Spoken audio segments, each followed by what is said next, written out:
Iya toh ada muat.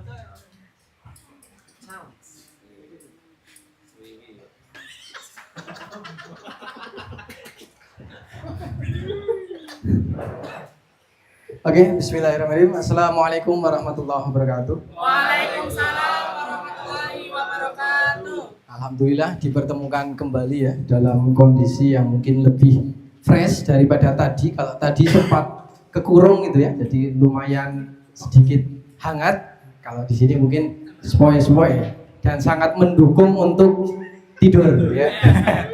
Nah, ini sesuai kesepakatan di awal, yang bicara hanya satu orang, kemudian yang lain diminta untuk memperhatikan. Nanti akan ada waktunya untuk gantian dan bisa jadi nanti akan ada kuis kejutan yang bisa jawab langsung pulang. Tentu saja tidak ya. Oke. Tadi kita sudah berbicara beberapa nutrisi dalam bentuk powder atau dalam bentuk tepung gitu ya. Tadi sudah dibahas mulai dari power soil, kemudian impresol, kemudian kalha, cover, kemudian ada kalpovit dan ada vertizen. Oke. Semoga materi yang singkat tadi itu bisa menjadi modal atau menjadi bekal untuk pijakan awal teman-teman setelah pulang dari sini itu nanti bisa lebih pede lagi, bisa lebih yakin lagi ketika ada pertanyaan. Harapannya teman-teman sudah bisa lebih kuat, lebih istilahnya kalau mau mengelak dan kanan kiri goyang kanan goyang kiri itu udah bisa ya. Semoga seperti itu dan semoga teman-teman makin yakin bahwa produk-produk yang diproduksi oleh PT Mitra Merdeka Tani itu adalah produk-produk terbaik di kelasnya ya. Tadi sudah ada beberapa produk, setidaknya ada 6 produk, kemudian di sini masih ada 6 produk lagi gitu. Dan mungkin sederhana saja gitu ya yang kita sampaikan, tidak terlalu banyak seperti yang tadi saya sampaikan, bahwa apa yang tertulis di sini itu sudah ada di dalam kertas yang teman-teman bawa gitu. Jadi terkait dengan manfaat, kemudian komposisi dan lain sebagainya itu sudah ada. Tinggal sering-sering kita membaca kemudian menelaah kembali gitu ya. Karena itu tidak jauh berubah dan tidak jauh berbeda gitu. Jadi di sini saya hanya akan membantu sesuatu sifatnya yang mungkin di situ belum tertulis dan dirasa perlu penguatan. Gitu. Jadi untuk berbicara sebuah produk tentu saja akan sangat lebih bisa powerful apabila kita mengetahui segala sesuatunya, mulai dari bentuknya, kemudian kandungannya, manfaatnya, bahkan mungkin warnanya. Warnanya itu mungkin ada teman-teman di sini sama sekali belum tahu warna Kalinet itu dalamnya cairannya warna apa. Mungkin ada yang belum tahu. Kemudian Morden itu warnanya hijau atau putih atau kuning. Nah, mungkin kalau belum pernah buka hijau karena bungkusnya warnanya hijau. Gitu. Mungkin bisa jadi seperti itu. Gitu. Nah, bisa jadi kalau masih ada yang seperti itu belum tahu, bisalah sesekali untuk membukanya. Jadi ketika teman-teman jualan tapi isinya saja nggak tahu kan agak sedikit lucu gitu ya. Jadi misalkan antara kalbovit dengan kalha. Misalkan ini sudah dimasukkan ke dalam bungkus kosong semua, jadi nggak ada labelnya, sama-sama plastik polos gitu. Nah mungkin kalau teman-teman yang sudah pernah lihat kan, oh ini jelas kalbovit karena warnanya seperti ini jelas kalha. Bahkan mungkin ketika mau diganti dengan produk lain, oh nggak bisa, ini sama-sama kalsium, tapi kalbovit yang ini, kalha yang ini. Harapannya bisa sampai ke situ. Jadi kadang kita Kalinet itu palsu, kita sendiri saja membedakan yang asli dan palsu saja belum tahu, belum bisa itu. Nah mungkin bisa dibuka, barangkali ada yang belum pernah lihat, apalagi tim MS gitu ya, karena itu sangat bersinggungan langsung dengan petani. Misalkan Morden, kemudian Power Soil atau apa, bentuk aslinya seperti apa. Kalau memang sama sekali belum pernah lihat, silahkan bisa dibuka, minimal pernah lihat isinya. Itu hal yang paling sederhana. Kemudian kekuatan-kekuatan kita itu sebenarnya sudah ada di kemasannya. Kekuatan mungkin dari segi manfaatnya, kandungannya kan sudah ada di situ, legalitas juga di situ sudah dicantumkan. Jadi teman-teman nggak perlu harus menghafal satu persatu. Ketika lupa itu teman-teman tinggal ngambil kemudian sambil membaca kan bisa itu. Karena kalau hanya materi seperti ini sampai rumah per produk ada 10 manfaat dikalikan 12 produk, teman-teman harus menghafal 120 manfaat kan tentu saja sampai rumah wallahu a'lam gitu ya. Jadi sudah kepikiran apa Mas Lukman kalau di rumah kepikirannya apa? Mijet? Kalau kalau senam biasanya hari apa Mas Lukman? Jumat. Pagi? Sepertiga malam Mas Lukman senam ya. Itu sepertinya Mas Yus kalau malam Jumat. Oke, langsung saja. Ini adalah salah satu produk kita yang dulu pernah bestseller. Dulu sebelum Power Soil pernah ya, ini menjadi top brand. Jadi dulu top sellernya kemarin pernah ini. Penjualan tertinggi itu kemarin pernah Kalinet. Sebelum Power Soil, kalau sekarang mungkin sudah lumayan konsisten di Power Soil, Kalha, Kalinet mungkin. Tapi kalau dulu itu malah bestsellernya adalah di Kalinet. Dan ini adalah salah satu kekuatan kita di pupuk ini gitu. Karena belum begitu banyak yang membaca dan fokus untuk memproduksi nutrisi seperti ini. Ini ada komposisinya, ada kalium, kemudian ada fosfat, kemudian ada boron.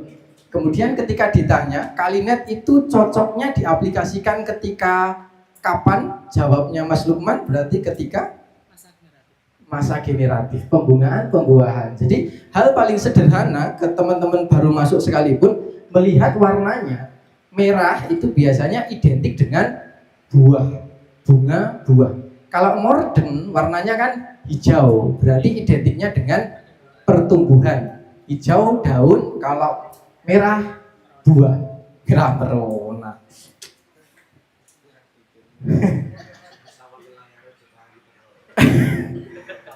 Mas Tuban malah nyamuknya ke sana ya. Nah itu, di sini teman-teman sudah begitu paham dan sudah sangat familiar terkait dengan Kalinet ini ya. Salah satu produk andalan kita yang memang manfaatnya itu adalah untuk fase generatif, mulai dari pembungaan atau pembuahan. Kemudian di sini ada fosfatnya, gitu ya. Jadi ketika pembungaan pembuahan itu sebenarnya kan fosfat dan kalium itu kan memang sama-sama dibutuhkan. Dan fosfat ini adalah salah satu unsur yang dibutuhkan mulai dari perkecambahan sampai nanti pembuatan benih. Jadi fosfat ini adalah salah satu unsur yang memang dibutuhkan dari awal sampai nanti panen, bahkan pembuatan benih pun itu juga ditentukan dengan fosfatnya. Nah, mungkin teman-teman pertanyaannya keunggulan Kalinet dibandingkan dengan produk lain itu apa?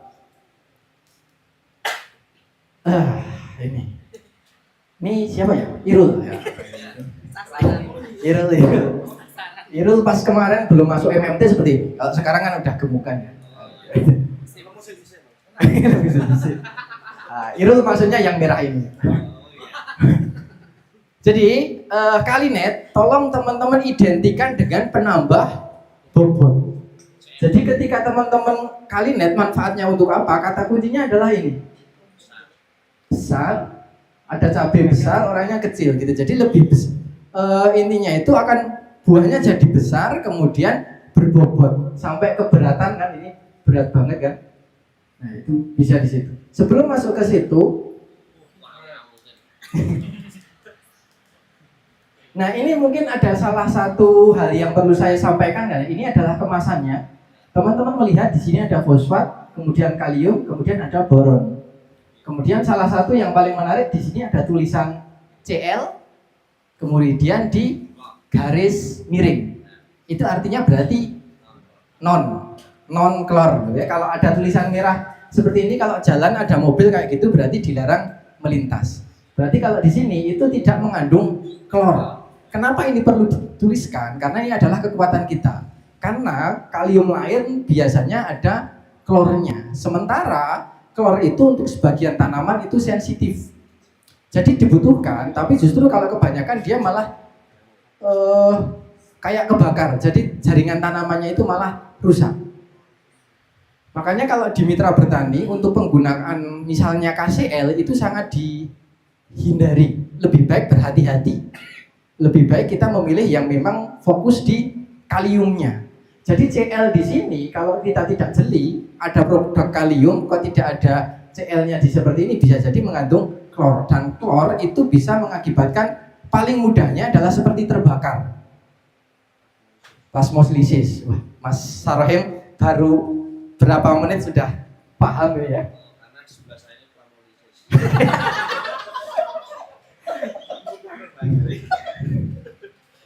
Jadi ini ada fokusnya adalah di kalium fosfat dan penekanannya dia tidak mengandung klor dan tidak mengandung natrium juga di dalamnya. Ya, jadi ada kalium, fosfat, boron. Ketiga unsur ini akan sangat bermanfaat dalam fase generatif tanaman. Yang pertama adalah meningkatkan bobot, kualitas, ukuran, rendemen serta daya simpan hasil panen. Jadi ketika pembungaan, fokus unsur utamanya itu adalah kalium dan fosfat. Dan itu ada di kalinet itu. Kemudian kalau pupuk-pupuk yang lain seperti apa? Misalkan kan kompetitor ada yang sama-sama mengandung fosfat kemudian kalium. Justru presentasenya lebih besar daripada kita. Kan mungkin kadang kita dilemahkan dengan itu ya. Ini 1 kilo saja harganya cuma 50.000. Kalinet 1 liter 95.000. Wah, larang banget. Aku tak milih iki, bae. Kalinet, kalium itu sifat dasarnya bukan cair, tapi perlu dilarutkan untuk menjadi cair. Makanya di kalinet itu kan bentuknya cair, padahal bentuk aslinya adalah padat, bukan cair. Jadi perlu pengenceran. Ini coba teman-teman dijumlah ya. 13 ditambah 12 tambah 1. Hanya sekitar 26%. Ya, 26%. Jadi karena dia itu adalah bentuknya padat, perlu pengenceran untuk bisa menjadi cair, makanya dia perlu pengenceran. Jadi seperti ini ya. Kalau ada yang berani mencantumkan kandungan kalium di atas 50%, bahkan 60%, bahkan 70% dalam bentuk cair, bisa dipastikan itu palsu. Tidak kredibel, tidak bisa dipercaya. Logikanya ada botol segini ya. Katakanlah ini 1 liter. Kemudian kalinet kalium itu gula. Kalau 80% atau 70%, itu artinya berarti gulanya sampai sini. Airnya cuma segini. Kira-kira larut atau tidak? Tidak larut gitu ya. Jadi ini bukan sulap, bukan sihir ya. Itu real gitu ya. Jadi kalau ininya ada yang berani mencantumkan lebih dari 50%, ini 50% saja. Segini gula, sini air. Kira-kira larut atau tidak? Tidak larut. 50-50, tapi kemungkinan besar tetap tidak larut. Kalau 25% kan segini. Rasional atau tidak? Sangat rasional. Jadi bukan berarti yang banyak itu semakin bagus, itu tidak.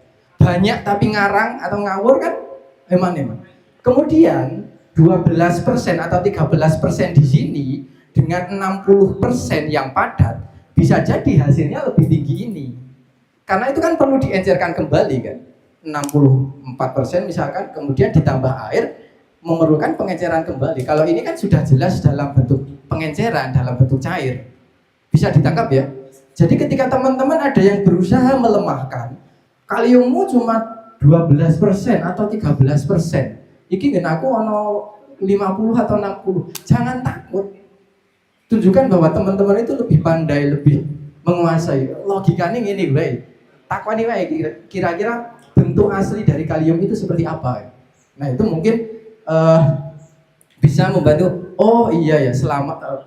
Tidak semua yang banyak itu bagus. Bisa jadi justru itu malah kayak penipuan gitu ya. Ya bukan penipuan, tapi sesuatu yang kadang mungkin kurang pas.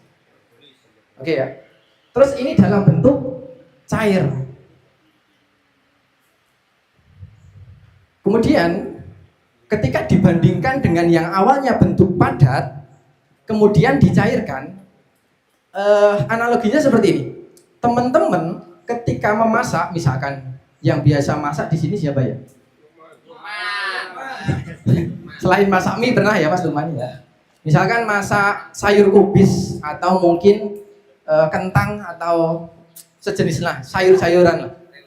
Masakan di hari pertama dengan hari kedua itu artinya sudah diinget atau ditanahkan kembali. Kira-kira rasa asinnya itu lebih asin yang pertama atau yang kedua? Yang kedua kan? Padahal sama kan? Ini bahannya sama, ini tidak ditambahi garam gitu. Tapi rasanya kok bisa berbeda, pasti lebih asin yang kedua. Karena apa? Ketika kita melakukan proses pemasakan atau menanah itu, airnya menguap. Yang tertinggal adalah garamnya. Makanya jumlah garamnya menjadi lebih pekat dibanding dengan pertama. Logikanya ketika yang tadi, yang awalnya bentuknya misalkan kayak micin kan ada ya produknya apa itu saya kurang paham. Kemudian diencerkan, digunakan untuk nyemprot. Tidak menutup kemungkinan ketika mengalami penguapan itu akan kembali ke bentuk aslinya, akan meninggalkan residu. Residu itu berpotensi untuk menutup stomata. Putih gula orang.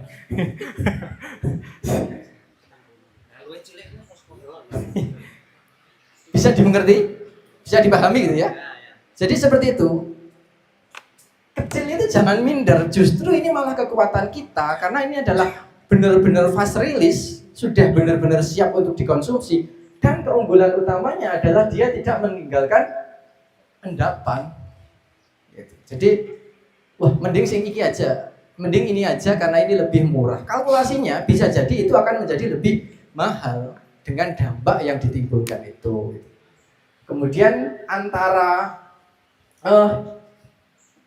fosfat tahu ya dia sebagai sumber energi. Kemudian kalium itu biasanya memang sering dipasangkan dengan boron. Boron itu kalau di motor kayak oli, pelumas, memperlancar. Jadi distribusi makanannya itu menjadi lebih lancar. Jadi bensinnya wis ono, tapi olinya nggak ada. Yo mesinnya bobrok. Nah boron itu keunggulannya di situ. Dan perlu teman-teman ingat bahwa boron adalah unsur hara mikro. Unsur hara mikro itu berarti unsur hara yang dibutuhkan oleh tanaman dalam jumlah sedikit. Kalau kebanyakan justru malah menjadi racun. Kalau unsur hara itu kan dibagi dua ya, makro dan mikro. Makro itu memang dibutuhkan dalam jumlah banyak. Kalau tidak dipenuhi, maka akan terdampak hal-hal yang tidak diinginkan dan fungsinya itu tidak bisa digantikan. Sementara unsur mikro itu justru kebutuhannya itu sedikit. Kalau kebanyakan dia malah berefek negatif. Jadi boron ini meskipun kecil tapi menjadi salah satu poin penting. Analoginya dia menjadi oli. Untuk kaliumnya ini dia distribusinya menjadi lebih cepat. Oke, manfaatnya kita bahas dari satu persatu ya.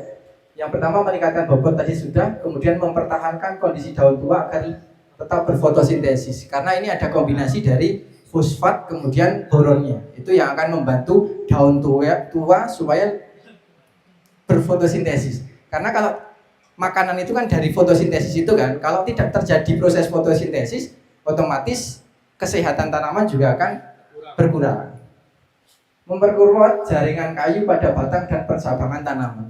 Tadi di awal saya menyampaikan terkait dengan kalsium. Kalium itu juga membantu memperkuat. Bahkan beberapa di daerah itu memasukkan kalium sejak awal, sejak vegetatif. Ya Mas ya, di beberapa daerah itu ada yang dari awal sudah dimasukkan kalium tapi jumlahnya sedikit.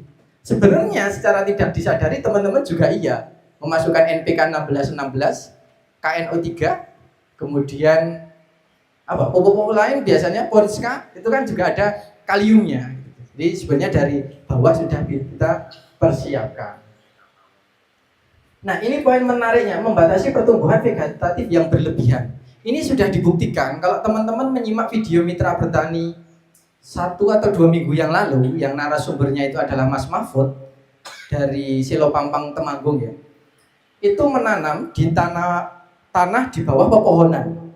Logikanya biasanya tanamannya akan meninggi, waktu panennya akan mundur, kemudian ruas batangnya akan sangat panjang dan buahnya pasti tidak akan produktif. Sepakat ya? Teman-teman sudah sering menjumpai hal seperti itu gitu ya. Karena dia hanya akan mengejar pertumbuhannya saja, lupa bahwa dia punya tanggung jawab untuk membentuk bunga dan buah. Beliau mengakalinya dengan aplikasi Kalinet. Biasanya kalau petugas lain itu akan menyarankan menggunakan paklobutrasol misalkan untuk menghambat pertumbuhan, atau golongan azol yang lain lah. Biasanya ini direkomendasikan untuk menghambat pertumbuhan itu. Tapi kan di satu sisi dia akan menghentikan pertumbuhan, kemudian pembungaan pembuahannya bisa terdampak karena ini fungisida. Apalagi kalau menggunakan fungisida gitu ya. Nah, dia ini menggunakan kalium. Dosis pertama yang beliau aplikasikan itu langsung 5 tutup. 5 tutup itu, satu tutupnya adalah sekitar 14-15 mili. Berarti kalau 5 tutup berarti sekitar 75 mili. Itu dosis pertama dia mengaplikasikan ketika mulai pembungaan itu langsung 5 tutup. Kemudian yang dirutinkan itu adalah 8 tutup atau sekitar 100 mili per tangki, 16 liter. Overdosis tidak. Dulu di Purworejo, Pak Tomo, harga cabainya itu justru dibeli lebih mahal daripada petani pada umumnya, ya Mas Rakib ya. Karena buahnya terlihat lebih mengkilat, kemudian diginikan ya jelas terasa, kulitnya lebih tebal, akhirnya daya simpannya lebih lama. 10 tutup saja itu masih aman. Ini biasanya diterapkan ketika mengejar harga biasanya. Dia juga membantu proses memerahnya buah.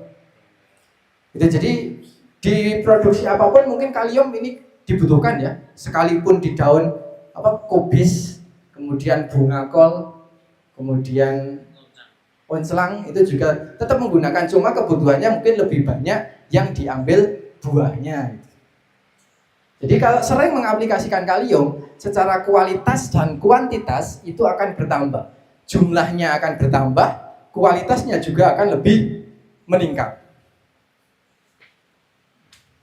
Mencegah kemacetan pertumbuhan pada titik-titik tumbuh seperti tunas, ujung akar, dan anak-anakan. Karena ada fosfatnya tadi, dia juga akan membantu untuk. Jadi gini ya, dilematisnya itu ketika kita sudah memasuki fase generatif, biasanya akan dilema, fokus pembuahan atau fokus pertumbuhan. Kalau mengejar pertumbuhan, buahnya terhambat, tapi kalau fokus di pembuahan, pertumbuhannya akan terhambat. Solusinya adalah Kalinet, karena dia bukan hanya fokus di pembuahan, tapi juga merangsang di pertumbuhannya. Gitu. Jadi tetap buah, pertumbuhannya tetap lanjut. Nah ini keunggulan di Kalinet itu adalah itu. Ini yang tadi ini paling bawah ini adalah salah satu manfaat dari boron tadi. Jadi kalau di padi, kalau yang sering diaplikasikan ini ya kaliumnya banyak, itu ketika digiling tidak mudah pecah karena tidak kopong. Itu di tanaman apapun.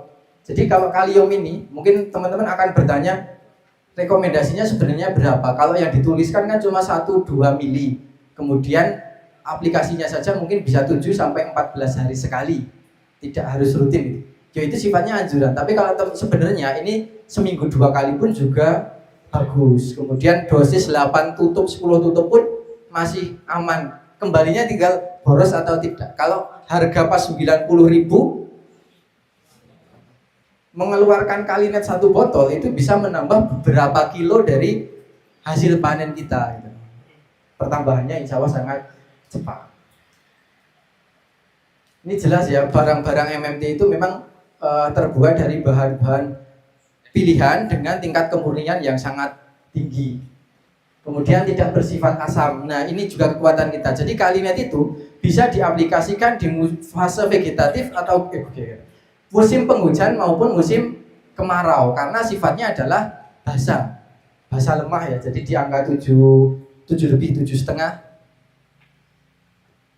Sehingga karena beberapa produk yang lain itu biasanya yang murah-murah itu dia ada fosfat kaliumnya tapi masih ada nitrogennya juga kadang. Dan itu kadang kalau di daun kelihatan cepat hijau gitu, tapi ternyata di buah menjadi rentan, lebih mudah untuk terserang antraknose misalkan.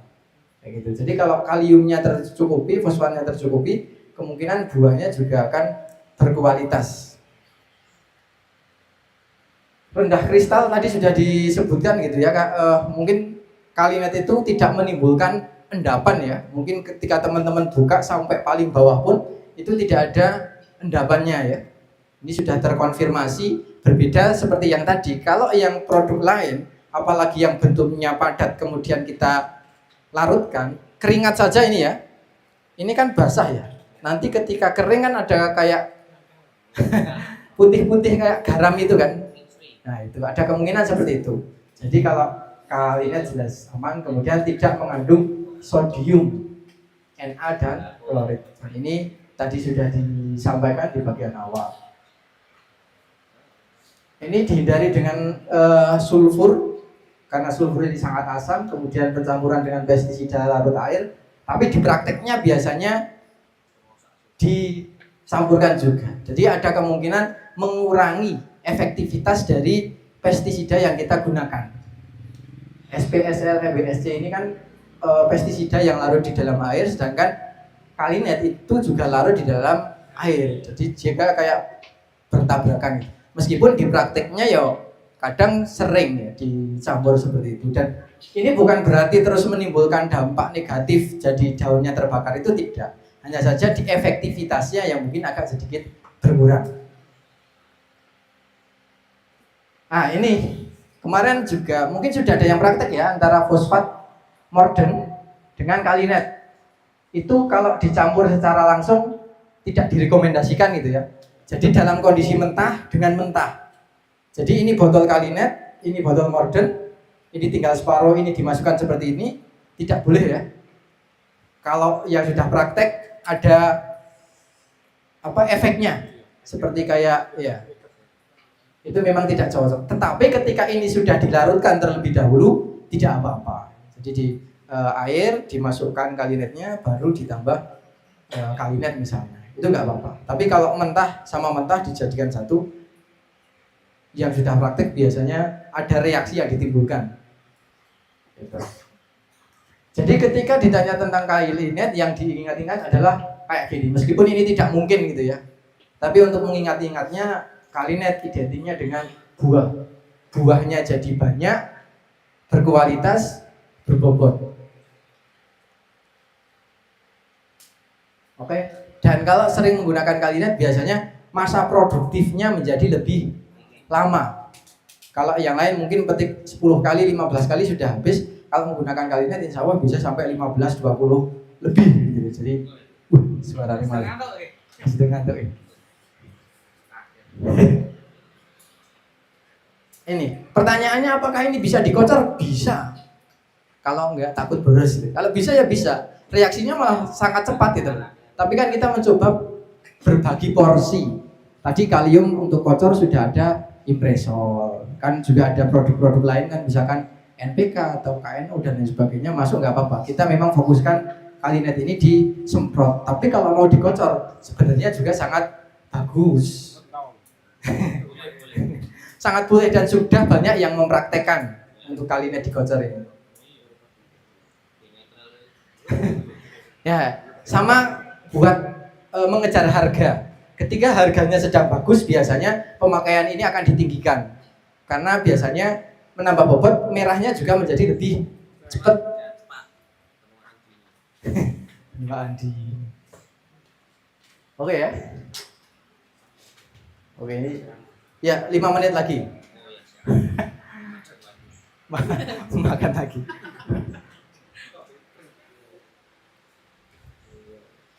Oke, jadi Kalinet, pupuk buah, pupuk cair yang difungsikan untuk buah, untuk memperbaiki kualitas dan kuantitasnya. Kualitasnya menjadi lebih baik, kuantitasnya menjadi lebih banyak. Kalau ingat-ingat Kalinet, ingat warna merah. Warna merah itu identiknya dengan buah. Buahnya ingat tadi Irul tadi ya. Irul keberatan, berarti buahnya besar dan sangat berbobot. Dan ingat nih, buahnya sangat banyak.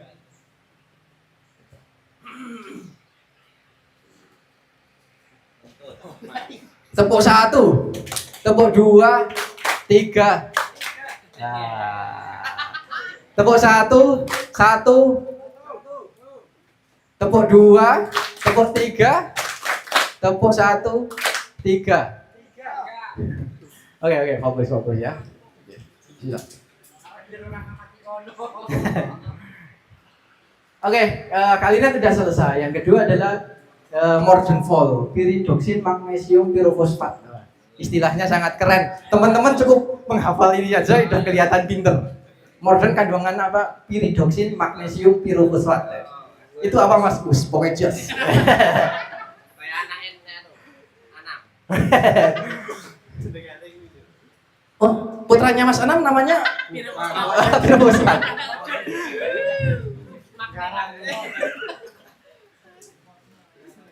Di sini ada fosfat, kemudian ada magnesium, kemudian Fe. Fe itu unsur mikro ya, besi, ferrum.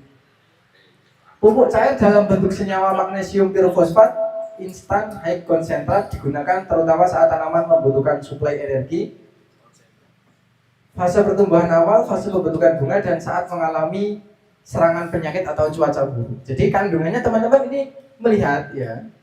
Fosfat dalam Morden ini adalah salah satu fosfat yang paling aman. Kunci Morden itu adalah paling aman. Kalau tinggi-tinggian fosfat mungkin ada yang lebih tinggi. Tapi juga ada yang memang dia didedikasikan hanya untuk musim penghujan, hanya musim kemarau. Kalau yang menggunakan Morden ini hijaunya ireng ya. Sambil melihat saya Mas, saya tahu saya tahu. Hitamnya hitam pekat gitu ya. Jadi hijaunya itu kehitaman gitu loh. Bukan hijau kekuningan. Ya. Kandungannya ada itu ya, fosfat, magnesium. Jadi kalau kalium biasanya gandengannya dengan boron, kalau fosfat itu gandengannya dengan magnesium. Oke, jadi konsentrasinya sangat tinggi. Ini sama seperti yang tadi. Fosfat itu adalah salah satu unsur yang dibutuhkan mulai dari perkecambahan sampai pembuatan benih. Itu akan mempengaruhi kualitas benihnya. Jadi kalau nitrogen itu unsur makro yang dibutuhkan, dia lebih ke masa vegetatif, hanya di awal. Kalau kalium itu hanya di generatif.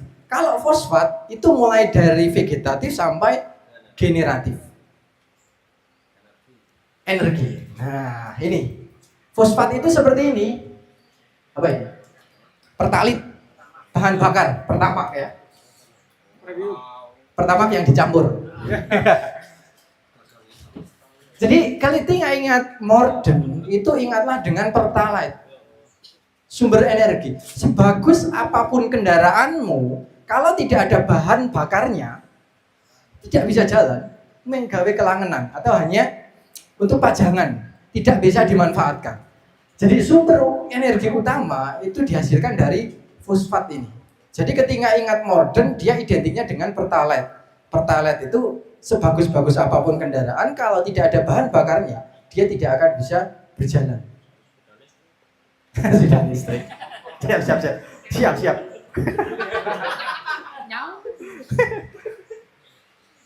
Oke ya, jadi ingat-ingat, itu kan tetap juga ada sumber energinya dari listrik tuh Mas. Oke. Oh ya, jadi Morden itu ibaratnya bahan bakar. Dia menjadi sumber energi. Titik-titik terawan fase pada tanaman itu pertama pasca pindah tanam. Tanaman kan akan mengalami stres. Tanaman yang biasa ditanam di semai secara ternaungi, berarti kan terlindungi tuh. Paparan matahari atau hujan itu tidak langsung ke daun atau ke tanahnya. Tetapi dia langsung dijemur untuk dihadapkan di panas teriknya matahari, akhirnya dia mudah stres. Dia memerlukan energi yang sangat banyak. Nah, di awal pertumbuhan itu dia memerlukan energi yang sangat banyak dari fosfat ini.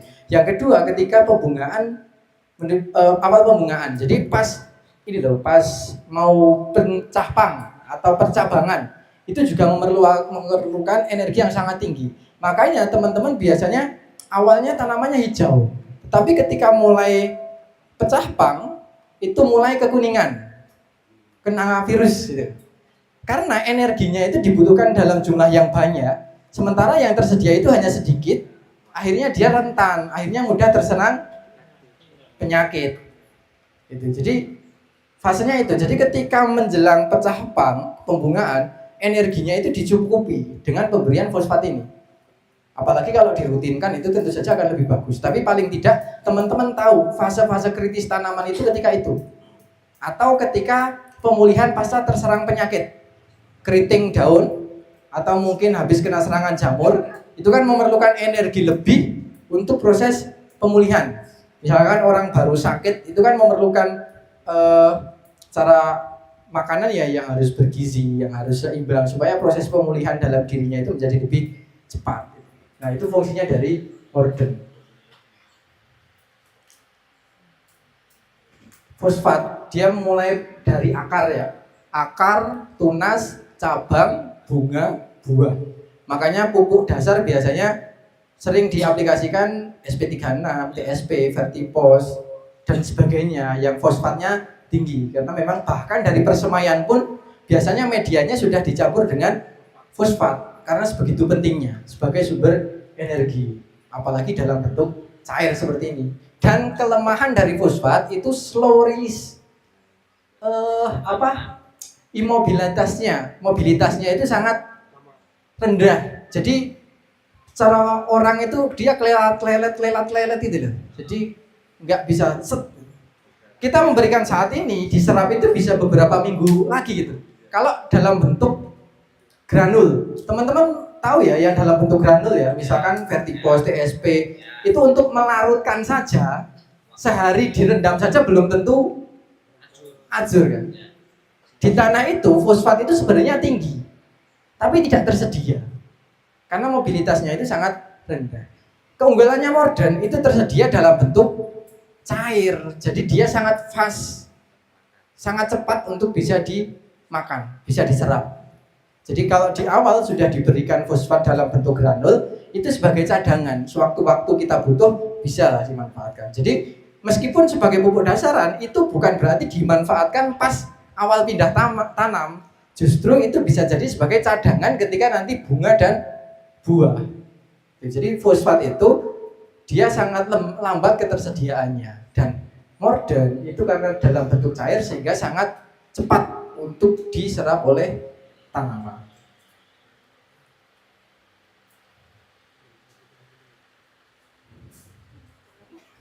Ininya itu ya, jadi ketika fosfat itu mulai dari akar, ketika akarnya bagus, dia akan juga membantu untuk merangsang tunas, kemudian batang, bunga, sampai buah lah. Semuanya memanfaatkan ini. Jadi sebenarnya salah satu unsur produknya MMT yang bisa diaplikasikan mulai dari awal sampai akhir itu adalah Morden Vol ini. Jadi pas bareng Kalinet pun sebenarnya diaplikasikan juga nggak masalah itu. Cuma boros atau tidak itu aja kembaliannya. Jadi kalau yang sering menggunakan Morden biasanya daunnya hijaunya pekat gelap, tidak getas biasanya ya. Nah, Jenis. Lukman. Itu kurang Morden. Kekurangan. ini contoh Remino. Jadi ini tanaman yang ditanam dengan jarak tanam yang lumayan rapat, kemudian per lubang tanam itu diisi 2. Otomatis tanaman ini akan mengejar pertumbuhan. Jadi memang fokusnya adalah mencari cahaya. Ini ditambah tidak dilakukan perempelan. Jadi ya mengoyak-oyakan munggah gitu. Tapi buah awal biasanya terhambat. Nah, Morden itu salah satu produk kita yang membantu untuk menghambat itu supaya tidak terlalu cepat pertumbuhannya itu. Bisa dimengerti ya? Jadi tadi ada Kalinet atau Morden ini sama-sama bisa bersinergi untuk menghambat pertumbuhan yang seperti ini. Jadi ada mungkin petani yang pengen tanamannya tinggi. Pak, membuat tanaman tinggi itu gampang. Iya kan? Nitrogen diperbanyak, ZPT dikasih, tanaman kemudian dinaungi, kemungkinan besar akan tinggi. Tapi kan yang dipanen bukan tanamannya, bunga buahnya kan? Ya buahnya lah, bunganya nggak dipanen ya. Yang intinya kan buahnya itu, percuma tanamannya tinggi. Jadi kalau mau itu sebenarnya ideal gitu ya, nggak harus tinggi-tinggi amat. Yang penting buahnya banyak itu. Nah ini bisa menghambat. Jadi ketika ada teman-teman, Mas ini tanaman saya kok tinggi banget, kenapa ya? Itu teman-teman perlu menggali. Apakah di dasarannya dia terlalu banyak nitrogen dan lain sebagainya, atau jarak tanamnya dia terlalu rapat, atau bagian atasnya ini ternaungi. Jadi kalau ini jarak antar tanaman ini sekitar 43-45 cm. Kemudian masih ditambah per lubang tanam diisi 2. Kemudian tidak dilakukan perempelan. Nah, itu kan otomatis tanaman itu berlomba-lomba untuk mendapatkan sinar. Akhirnya lebih tinggi tapi buahnya bawah jarang. Jadi hanya bagian atas. Itu siapa itu? Fokus ke kecilnya.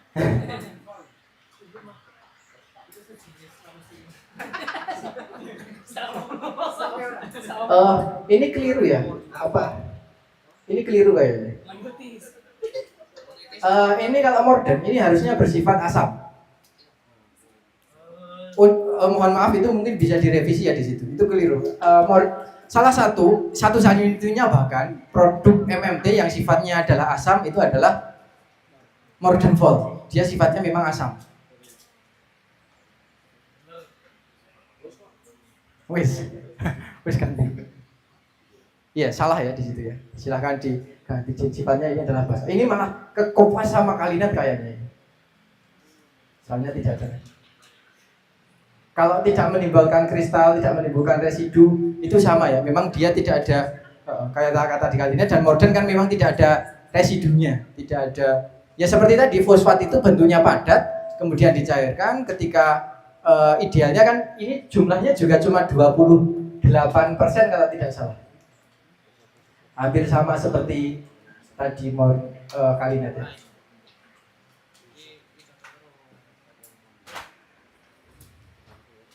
Oke, jadi kualitas tanamannya dihasilkan menggunakan Morgan Volt. Biasanya tanamannya akan lebih kekar, lebih hijaunya lebih pekat, lebih tahan dari serangan penyakit. Jadi hijaunya ini bukan hijau yang gemoy, yang letoy, yang mudah patah.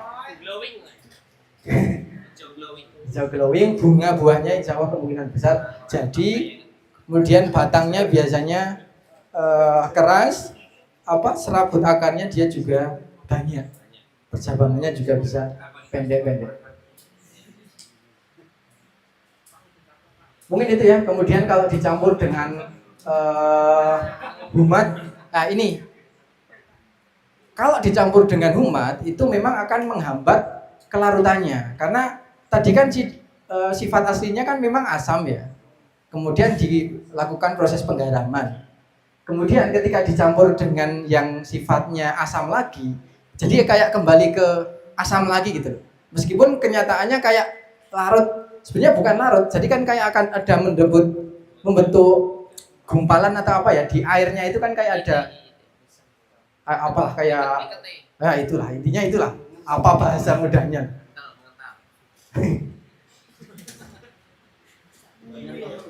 Dari pencampuran dengan produk kalsium menyebabkan ozon menjadi fluorescens ya tadi, karena ini apalagi dalam bentuk cair jelas-jelas ini asam, kemudian dikombinasikan dengan basa kemungkinan jadi. Mungkin itu ya. Selanjutnya ini disambung nanti. Ini ada SBK dulu. Mungkin saya kembalikan ke Mbak Laila. Oke, ngantuk ya? Aduh, ngantuk. Mas Eki mungkin dikasih pertanyaan deh. Wah. Biar nggak ngantuk ya. Oke, mungkin buat menghindari ngantuk, ini ada ice breaking dari Mbak Titis. Iya. Nanti akan menampilkan ice breaking luar biasa. Nanti kita ikuti biar nggak ngantuk, gitu ya. Monggo Mbak Titis. Biar nggak ngantuk ya, penyegaran timeline dulu.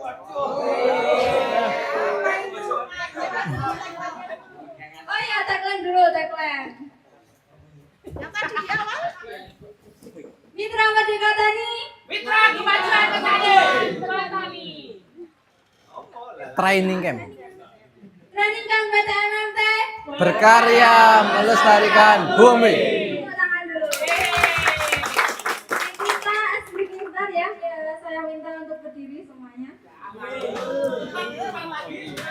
Biar gak ngantuk ya, karena tadi duduk terus. Ini ice breakingnya agak apa ya? Gampang. Nggak perlu aneh-aneh. Jadi ini kita kayak di medan perang gitu. Terus ada senjata. Nah, senjatanya itu ada pistol. Yang pertama kalau saya bilang door, nanti teman-teman jawabnya door. Ini ya, tangannya gini. Ya, tunggu ke saya. Jadi kalau saya bilang door, nanti jawabnya door. Tapi kalau saya bilang boom, ada bom gitu, nanti teman-teman jawabnya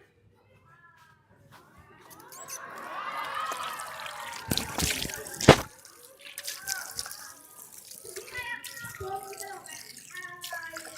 Tapi harus berbeda ya, harus. Terus kalau saya bilang kayak tembakan yang tubi-tubi, itu nanti teman-teman jawabnya nggak kena.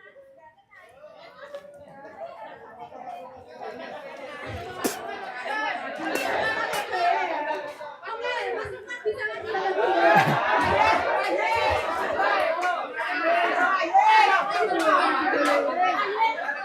Coba ini simulasi ya. Kalau Mas Lukman nggak mau, Mas Aziz.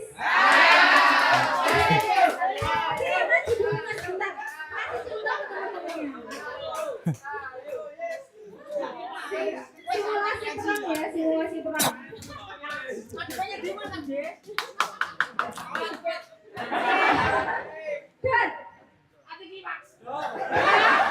Dan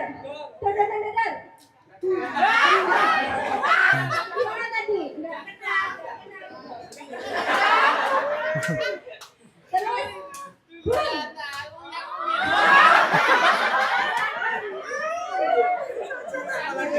Teman-teman udah jelas kan? Contohnya udah sangat ekspresif ini. Kita mulai ya, kita mulai perangnya.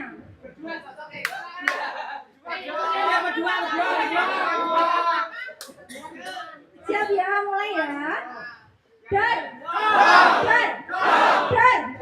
boom.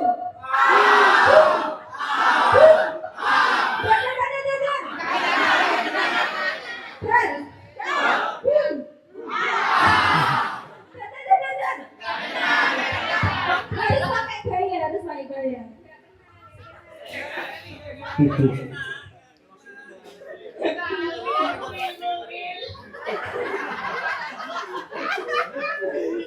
Boom.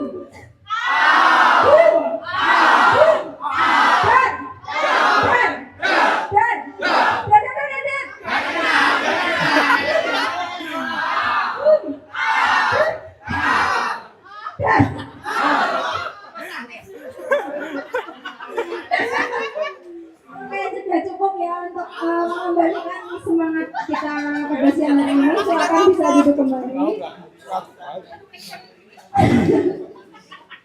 Oke, terima kasih Mbak Titis. Gimana? Cukup menghibur?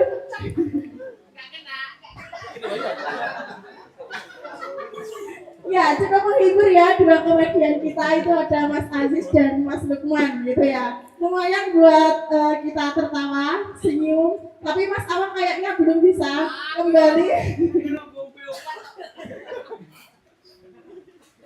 Ya, mungkin lanjut saja. Kita masih ada 1 jam lagi untuk menyelesaikan materi nanti sampai jam 3. Nanti jam 3 kita sholat asar, coffee break, baru sesi pertanyaan setelah asar.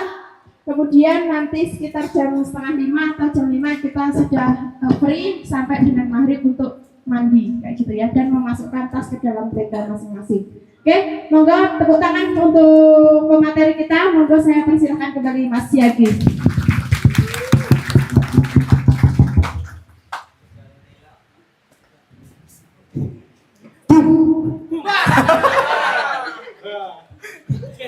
Iya, gak kenal. Oh ya, tadi sudah lumayan menghibur dan auranya sudah kembali ke seperti awal bulan lagi ini. Sama ya, kita saat ini mungkin sudah mulai memasuki waktu-waktu istirahat, mulai sisi-sisi rawan, jadi kita mulai mengantuk, termasuk saya sebenarnya juga sudah mulai mengantuk. Tapi semoga ini tidak mengurangi esensi dari pertemuan di siang hari ini gitu ya. Lukman jaluk Karlina. Woi. Oh, bisa dipetik. Wah, oh iya.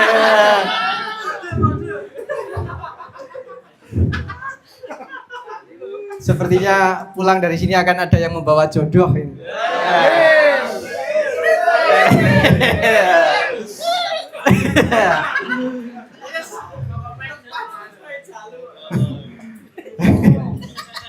Apa nanti malam tukaran tendanya? Enggak, bergantung jalu.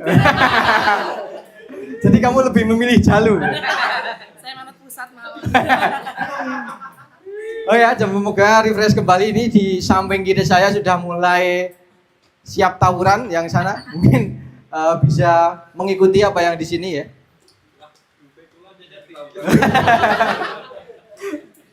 Yang sana pendiam-pendiam ini. Apalagi Mas Irul sepertinya mau ngomong dulu Mas Irul. Kata-kata hari ini, oke.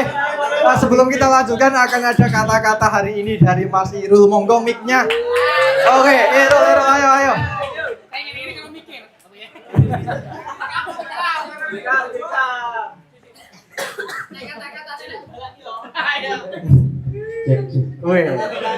Jawa Cinut. Kata-kata hari ini tidak ada kata-kata yang penting bukti nyata. Sepele.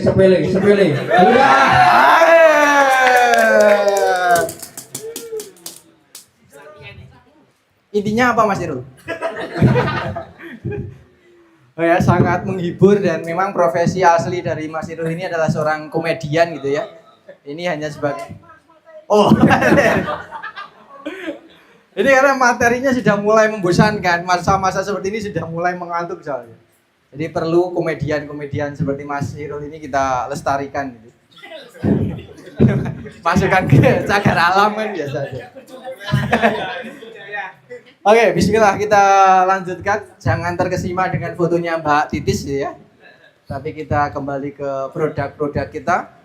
Yang kedua, ketiga ya ini ya. Ada salah satu produk kita yang fokusnya adalah di unsur mikro. Namanya Vitaron SL. Ya. Produk MMT yang tidak ada kemasan kecilnya. XL. Lama.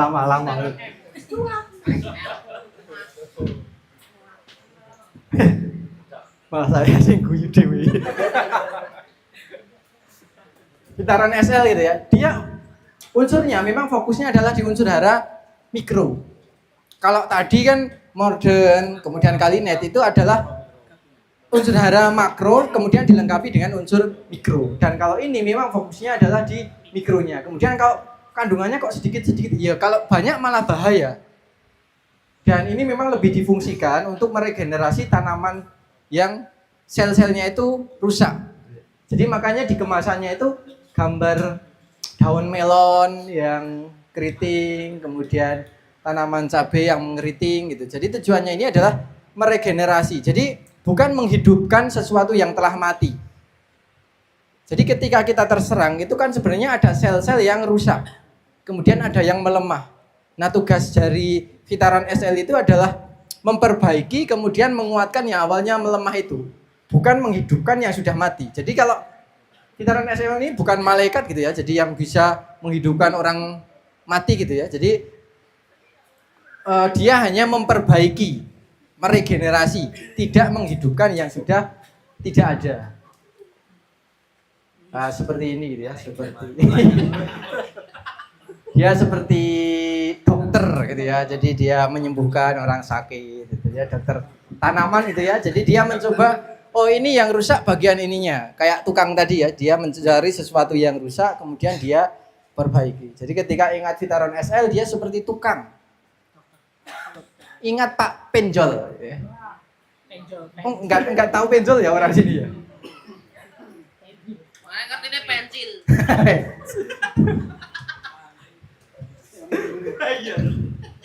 Iya, jadi fungsinya ini adalah memperbaiki kemudian meregenerasi.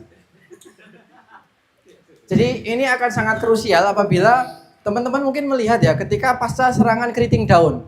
Kalau kita hanya fokus penggunaan insek, itu yang mati kemungkinan besar hanya inseknya, serangganya atau hamanya.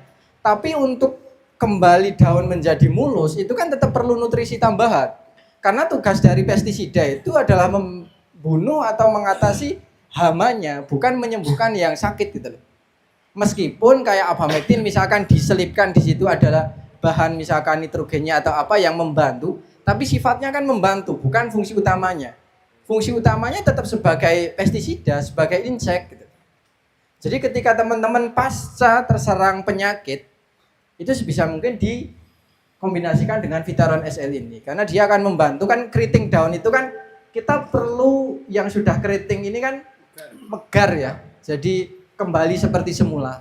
Itu karena selnya ini sudah ada yang rusak atau mungkin mati. Kalau mati mungkin menggantikan ya. Jadi supaya sel-selnya ini bisa berkembang kembali pasca terserang dari hama itu. Jadi kalau pengendalian hama, memang kita bukan ahli dalam bidang hama, bukan perusahaan yang fokus pestisida gitu.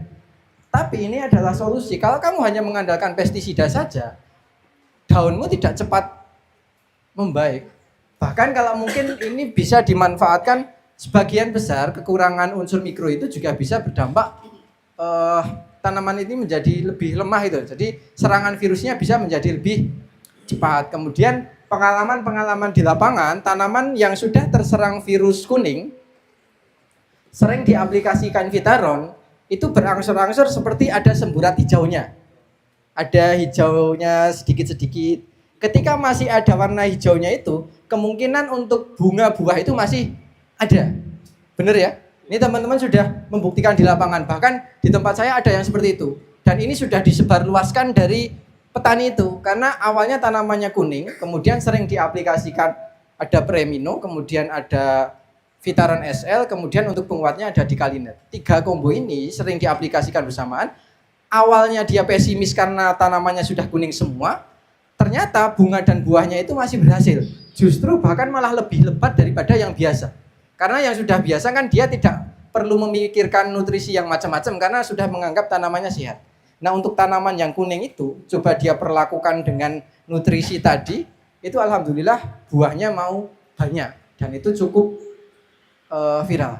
Dan ini di tanaman pare juga kemarin juga pernah ya, bawahnya keriting tapi atasnya pulih, titik tumbuhnya normal. Itu sudah ada ya, mungkin sudah ada yang menjumpai juga, apalagi yang sudah senior-senior.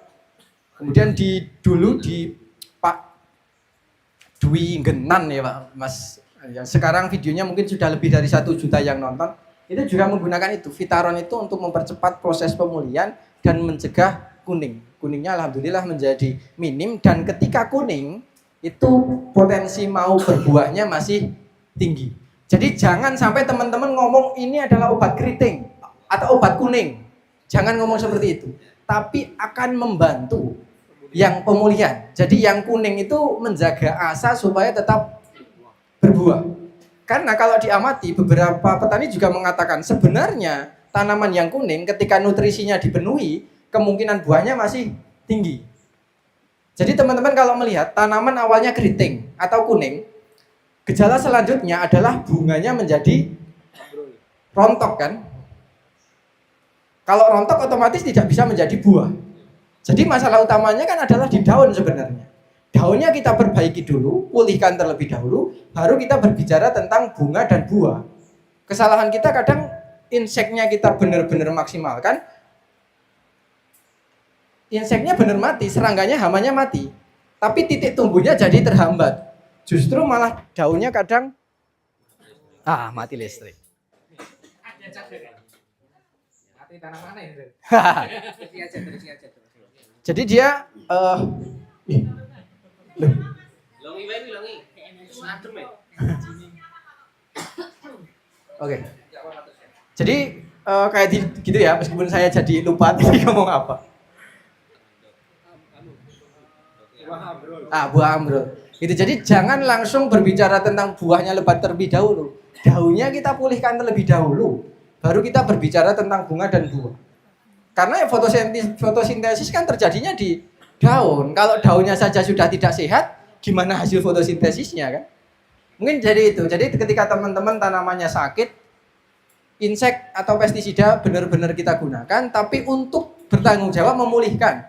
Jangan hanya mengandalkan insek saja, karena insek ya mungkin tujuannya hanya untuk hama, untuk serangga gitu, bukan untuk menyembuhkan. Meskipun ada yang kadang ada bahan tambahannya, tapi kan sifatnya hanya tambahan, bukan fungsi utama. Gitu. Kalau insek seperti itu sudah manjur semua, kasihan perusahaan nutrisi ya. Jadi kayak kita ngambilnya di situ. Jangan ngomong ini obat kuning, tapi ini membantu untuk menjaga asa supaya tanaman yang kuning tetap mau berbuah. Gitu ya. Jadi ketika kuning ya jangan panik selagi itu tidak mati. Masih bisa kita upayakan. Apalagi di tanaman cabai rawit ya. Kalau cabai keriting biasanya memang sudah abnormal gitu ya. Kalau di cabai merah keriting itu ditembak apapun biasanya buahnya tetap bengkong dan tidak ya, kriwil lah misalkan. Itu.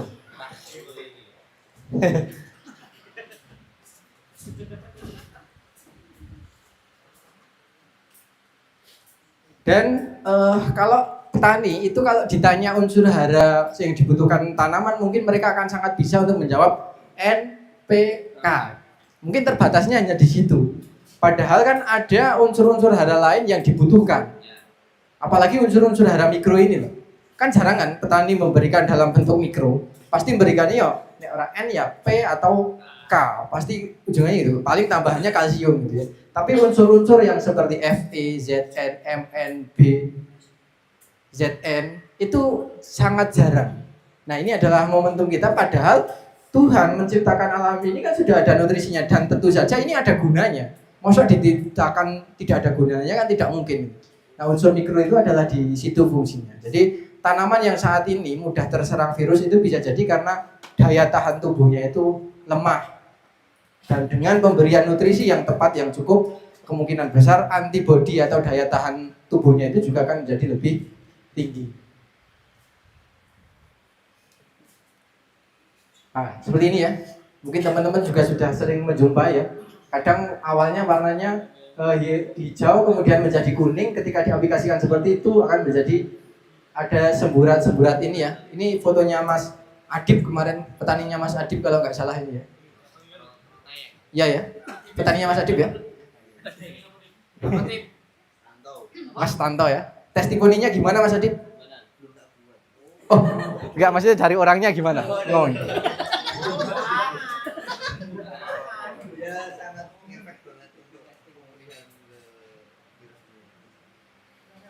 Daunnya jadi kayak gini ya, ada semburat-semburat hijaunya ini ya. Awalnya sudah menguning, tapi dengan rutin diaplikasikan seperti Vitaron, jadi dampaknya seperti ini. Ketika sudah seperti ini kemungkinan besar bunganya mau nyantol. Ketika bunganya mau nyantol, otomatis mau jadi buah. Nah, biasanya kan udah kuning terus kita pasrah, terus kita tinggalkan. Padahal masih ada harapan loh. Ini ternyata Hari Petani juga bisa sampai seperti ini. Di tanaman melon, mungkin kemudian di pare, gambas, juga sudah dijumpai awalnya bawahnya kayak keriting kena virus, atasnya kembali normal. Ya. Dan ini dalam bentuk celat ya, kayak tadi sudah dibungkus combro, bukan omdo ya, combro. Jadi kayak tadi ada pelindungnya yang membuat unsur ini menjadi lebih aman, lebih siap untuk dikonsumsi. Karena unsur hara mikro itu kalau tidak ini justru malah ya berbahaya lah, kepedesan. Oke. Dan rendah kristal, tidak meninggalkan residu, dapat dicampur dengan pestisida maupun pupuk daun, pH larutannya 7.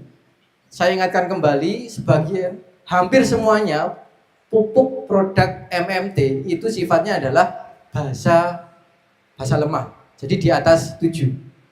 Yang asam itu hanya di Mordenol. Superoyo saya belum tahu sejarahnya ya sampai.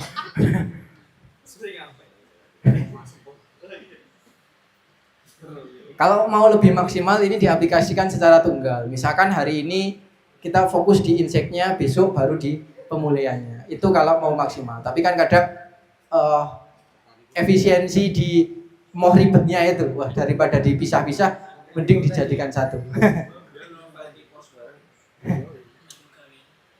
Ini unsur mikro. Jadi Vitaron itu memang yang fokusnya adalah di unsur mikro. Ini salah satu produk baru dari kita yang menurut saya ini adalah momentumnya saat ini. Pancaroba, perubahan antara musim penghujan dan musim kemarau. Karena di titik-titik itu sangat rawan, tanaman sangat mudah stres, layaknya seperti manusia. Ini yang sakit-sakit kan banyak ya. Apalagi mungkin di hari Sabtu atau Senin besok itu kemungkinan ada yang sakit juga, dan semoga tidak sakit ya. Karena Mas Hakim tanggal tuh. Memang di musim pancaroba seperti ini memang lebih rawan gitu ya. Kalau kita imunitasnya tidak kuat, kena panas, besok kena hujan kayak gitu kan lebih rentan. Salah satu kata kunci dari Premino itu adalah menghilangkan stres atau anti stres tanaman. Asam amino. Ini asam aminonya ini ya. Sebenarnya asam amino itu kan cuma ini kan jenisnya asam amino itu kan banyak macamnya gitu. Nah, ini penjabarannya ada metionin, sistin, arginin, gliselin, histidin, klitin, penilalanalin, tirosin, triptalin, dan valin. Titin, gak ada titin.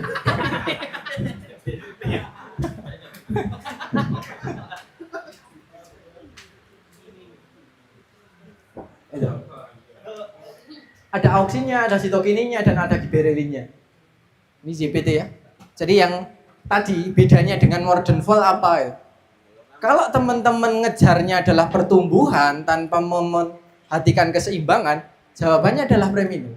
Ketika tanaman sering diaplikasikan Premino, dia titik tumbuhnya itu akan lebih cepat. Kemudian lebih tinggi, daunnya akan menjadi lebih lebar. Ya, karena itu ada giberelinya di dalamnya. Jadi kalau teman-teman suka tanaman gemoy, ini sangat masuk. Jadi dia itu memang fungsinya sangat cepat untuk membantu itu. Jadi untuk kalau dikombinasikan dengan Vitaron pasca pemulihan itu juga sangat bagus, sangat cepat. Jadi ini di titik tumbuh ya, jadi menghilangkan stres dari tanaman itu, dan dia kalau di titik tumbuh sangat cepat. Bisa digunakan di awal, di pertengahan, atau mungkin di pasca pemetikan berkali-kali. Jadi kalau pas petik banyak-banyaknya jangan disemprot ini. Nanti buahnya akan menjadi lebih rentan terserang patogen. Jadi ini lebih difungsikan ketika merangsang pembungaan kedua. Jadi sudah petik berkali-kali supaya bunganya atau tanamannya ini tetap berlanjut, bisa diaplikasikan. Minumnya sampai geser-geser ya. Bisa diaplikasikan ini. Jadi kalau teman-teman pengen cepat itu pakainya Premino. Tapi kalau kuat Morden. Baiknya gimana? Morden dan Premino dikombinasikan. Jadi dia lebar tetapi juga tebal. Kalau hanya menggunakan ini pasti nanti akan lebar tapi tipis.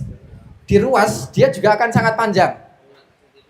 Ini baiknya aplikasikan berapa kali gitu ya. Mungkin dalam setiap fase pertumbuhan ya disesuaikan saja. Bahkan mungkin kalau yang ekstrim hanya dianjurkan mungkin 4 kali ya dalam satu musim tanam. Jadi yang penting adalah disesuaikan dengan kebutuhan tanaman. Awal, tengah, terus pembungaan buah kedua. Merangsang itu insya Allah akan lebih cepat. Oke ya. Di Premino ini kita mempunyai beberapa, kalau kelebihannya itu ya di situ sudah dituliskan. Saya tidak akan terlalu membahas di situ. Titis maning ya. Lebih ini foto yang ini ya. Brand ambassador. Kandungan di dalamnya ini sudah spesifik diketahui dan dituliskan. Kayak tadi ya. Asam aminonya sudah ada berapa tadi jumlahnya sudah sangat banyak ya. Tapi ada produsen lain yang hanya mencantumkan asam aminonya. Apalagi sampai di batas persentase. Setahu saya belum ada alat ukurnya ya terkait dengan persentase asam amino ini. Makanya kalau di Premino ini tidak ada persentasenya. Cuma kandungan asam aminonya itu apa-apanya sudah dirincikan. Kemudian sudah ada unsur hara makro dan mikronya. Tadi di bagian awal kan sudah ada 8 atau 10 unsur makro mikro di dalamnya. Ini dicampur dengan pestisida maupun pupuk daun lain. Cuman ini untuk praktek di lapangan, untuk insek yang sifatnya adalah berbau menyengat, yang diharapkan adalah baunya menyengat, sebaiknya jangan dicampur ini. Karena baunya nanti akan kalah. Kurangi. Dimetoat, profenofos itu nanti aromanya akan berkurang, kalah. Jadi lebih baik itu dipisah. Jadi ketika fokusnya ini adalah bahkan kemarin saya dapat WA ya dari teman kita di Kajuran itu petani, Mas kalau boleh saran kalau nanti pas tanam melon, ketika memasuki fase generatif sebaiknya Premino dihentikan. Karena pengalaman saya itu membantu untuk mengundang lalat buah aromanya itu. Dan aroma di Premino kan memang menyengat kan. Nah itu. Kalau itu dicampurkan dengan pestisida yang kita ambil adalah baunya, otomatis baunya akan berkurang. Kalau profenopos, kemudian dimetoat itu kan fokusnya memang di bau-bauan kan. Nah, ketika dicampur ini aromanya nanti akan berkurang. Jadi lebih baik dihindari, jangan dicampur dijadikan satu.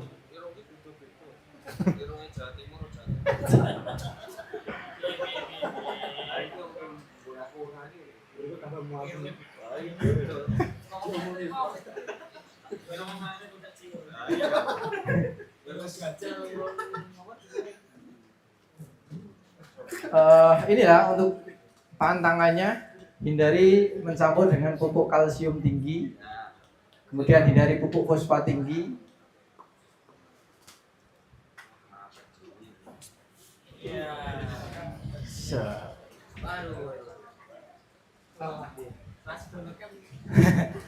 Kemudian kita mempunyai beberapa ini.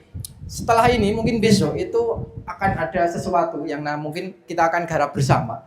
Salah satu fokus kita setelah ini ya, karena musim ini salah satu momennya Premino. Jadi dia sudah terdaftar, mungkin sekarang belum terlalu masif. Harapannya nanti ini bisa mengimbangi Kalinet atau Power Soil. Kenapa perlu seperti itu? Karena kita potensi sebenarnya. Dari segi kandungan dan manfaat, ini dengan bestsellernya asam amino, dia hampir seimbang. Tapi harganya jauh kan? Selisih harganya lumayan jauh. Jadi mereka menang di nama. Brandnya kan mereka menang dulu kan. Kemudian yang lain itu ada asam amino tapi harganya miring. Yang harganya miring ada yang cuma 45.000 1 liter. Ya. Itu kalau diadu hasilnya dengan ini jauh. Gitu ya. Jadi kita punya momen sebenarnya di situ. Kompetitor kita itu perusahaan-perusahaan besar, tapi yang satu dia di harga, kemudian yang satu harganya murah tapi di kualitas. Premino ini menurut saya adalah titik tengahnya. Kualitasnya bisa bersaing, harganya relatif murah, relatif terjangkau. Dan ini momennya untuk saat ini memang peralihan antara musim penghujan menuju musim kemarau. Dan semoga ini bisa ini. Dari segi kandungan setahu saya ini bisa bersaing dengan produk-produk sebelah. Vigorin ini juga sama seperti tadi, ini pupuk organik cair, di situ juga ada asam aminonya. Jadi dulu itu kita sebelum punya Premino, kalau ada orang tanya ya paling ini gitu. Tapi kalau enggak ya kita lemparkan malah ke perusahaan yang lain gitu. Karena di sini kita juga belum terlalu pede ya, karena asam aminonya di situ juga belum sekompleks yang tadi, karena dia sifat utamanya lebih ke pupuk organik cair sebenarnya. Cuma ada kandungan asam aminonya itu. Kalau tadi memang murni asam amino, cuma ada tambahannya unsur mikro dan makro. Kalau ini memang utamanya adalah pupuk organik cair, cuma ditambah dengan asam amino.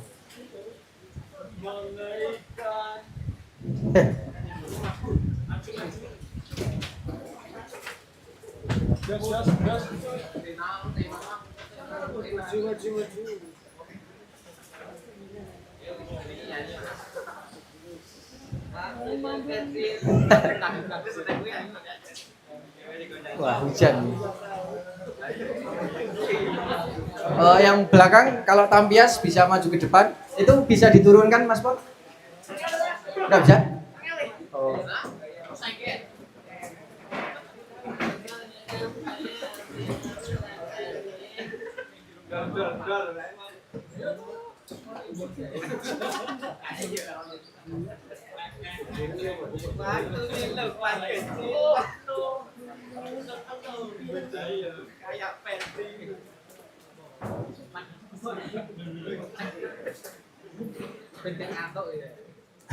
Iya, ngantuknya jadi hilang ya. Konsentrasinya juga jadi buyar ini, Pak.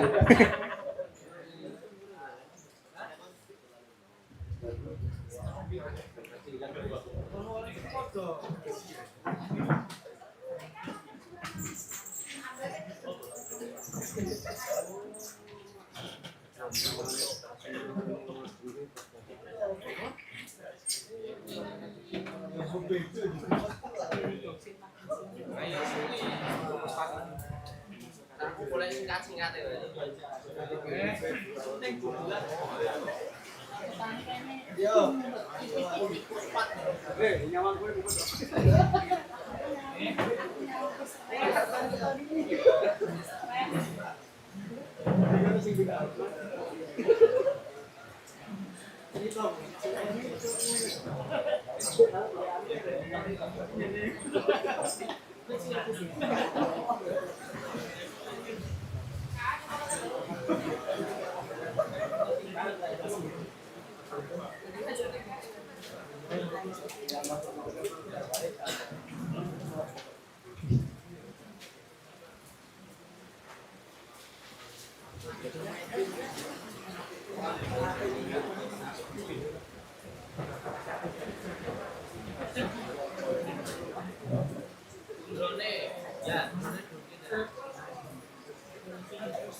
Oke, lanjut ya. Ini cuma tinggal dua set. Semoga segera reda, kemudian menjadi hujan yang penuh berkah ya. Jadi semoga nanti malam bisa lebih cerah supaya nanti kita bisa api unggun. Ya. Lepas guling.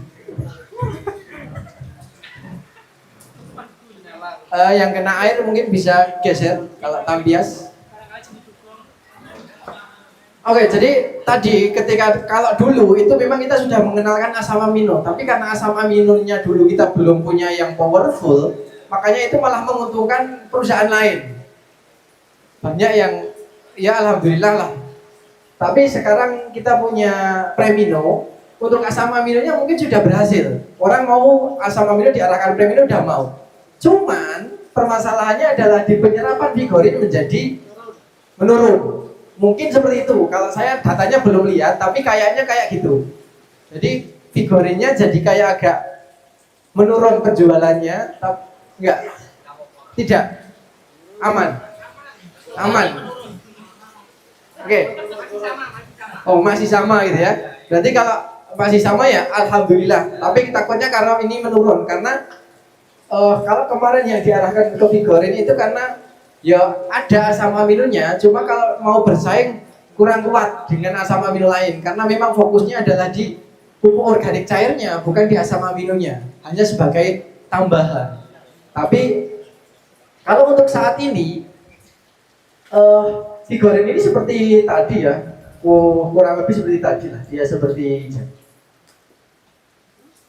yang ingin saya sampaikan. Nanti kita akan mencoba bagaimana caranya Preminonya itu laku kenceng, tapi Vigorinnya juga laku kenceng.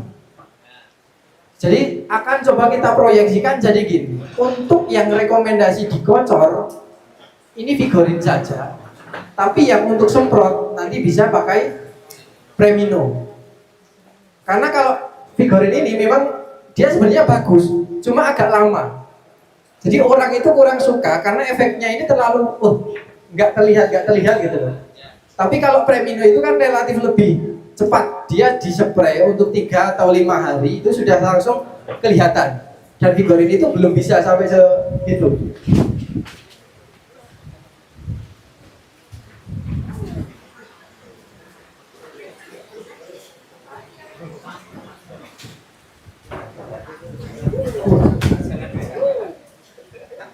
Wah, ini menjadi semakin hangat.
Oke ya, jadi untuk asam amino itu kita punya dua. Yang pertama adalah Premino, yang kedua adalah Vigorin ini. Cuma Vigorin ini sebenarnya adalah pupuk organik cair yang dilengkapi dengan asam amino, kemudian ada asam humatnya, ada asam sulfatnya.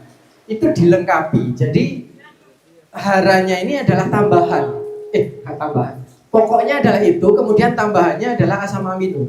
Sementara Premino itu adalah asam amino yang dilengkapi oleh hara makro dan mikro.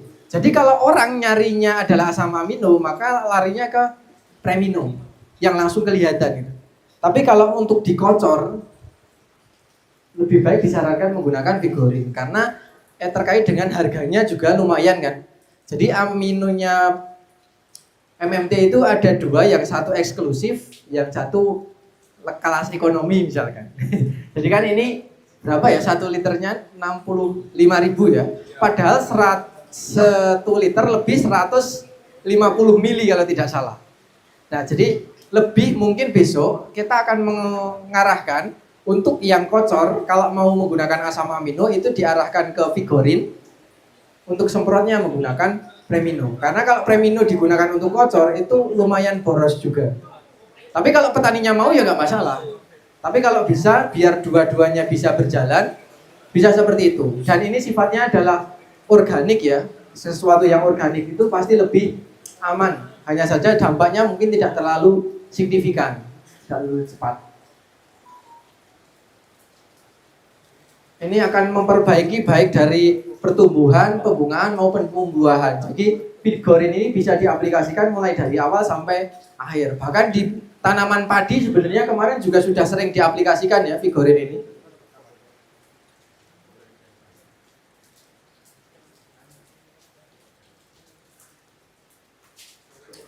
Mungkin itu kemudian pengecualinya di kalsium campur dengan kalsium karbonat, kalsium nitrat dan kalsium klorida. Jadi lebih baik ini dipisah kalau mau aplikasi dengan Kalha atau Power Soil itu lebih baik dipisah. Kemudian tembaga ya. Tembaga biasanya memang rekomendasinya adalah tunggal. Tadi mungkin belum terjawab, tapi sebenarnya bukan titik di situ gitu ya, tapi masih ada kelanjutannya. Ini terkait kemudian ini yang terakhir ya. Wah. Terus pulang.